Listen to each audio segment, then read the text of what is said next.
विधानसभा चुनावों में भाजपा की पहली प्रत्याशी की सूची जारी होने के बाद अब साइड इफेक्ट्स सामने आने लगे हैं।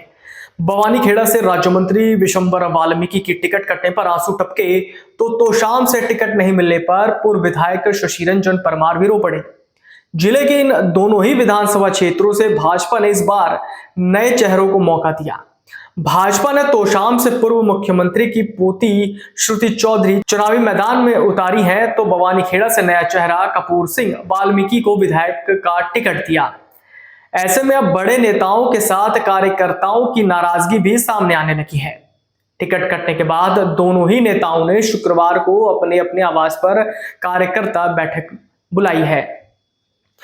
भारतीय जनता पार्टी से टिकट कटने पर पूर्व कैबिनेट मंत्री कविता जैन के समर्थकों में भी काफी नाराजगी है। कविता जैन के समर्थकों ने गुरुवार को एक बैठक बुलाई। इस बैठक में कार्यकर्ताओं को संबोधित करते हुए कविता जैन भी फूट फूट कर रोने लगी।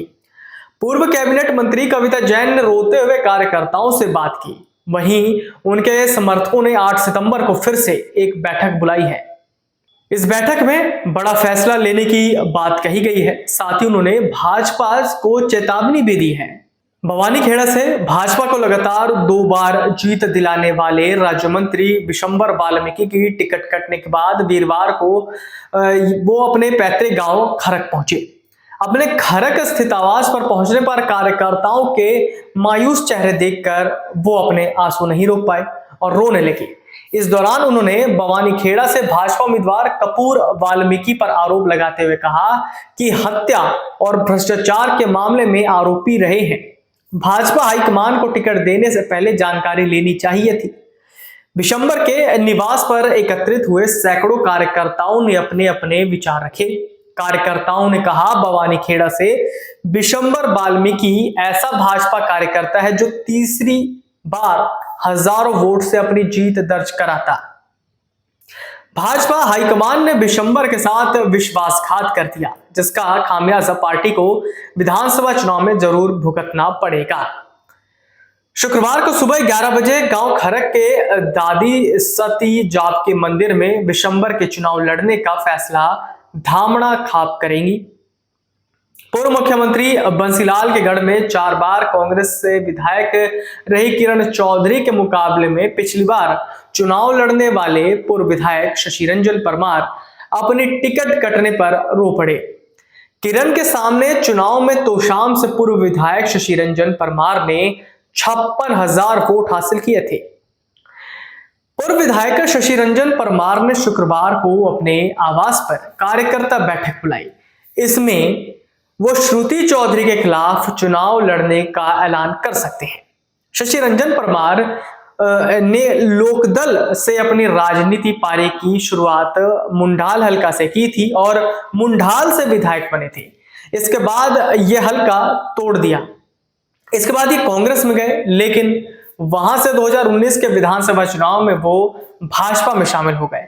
2019 में तोशाम विधानसभा से शशिरंजन परमार ने किरण चौधरी के मुकाबले में चुनाव लड़ा था और यहां से भाजपा के खाते में 56,000 वोट डाले गए थे। एक साक्षात्कार में पूर्व विधायक शशिरंजन परमार अपने टिकट कटने का दर्द बयां करते हुए रो पड़े। उनके आंसू नहीं रुक रहे थे।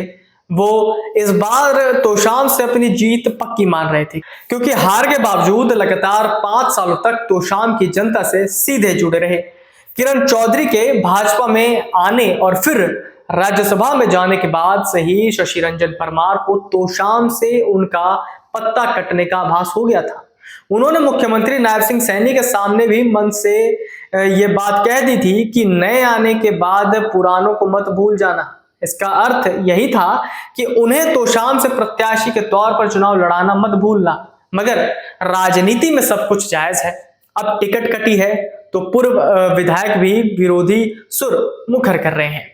इसी को लेकर शुक्रवार सुबह 8:30 बजे उन्होंने अपने आवास पर कार्यकर्ताओं की बैठक बुलाई, जिसमें वो कोई बड़ा फैसला ले सकते हैं।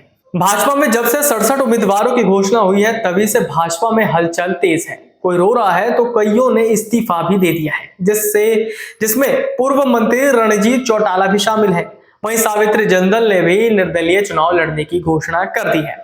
अब भाजपा इस डैमेज कंट्रोल को कैसे ठीक करती है, यह तो वक्त ही बताएगा। लेकिन जिस तरह से विधायक रो रहे हैं, मंत्री रो रहे हैं और इस्तीफे दिए जा रहे हैं, उस तरह से भाजपा में सियासी हलचल बहुत तेज हो गई है और बगावत के सुर भी उठ रहे हैं। लेकिन अब ये भाजपा इसको नायब सैनी इसको किस तरह से ठीक करते हैं और डैमेज कंट्रोल करते हैं, ये तो देखना पड़ेगा।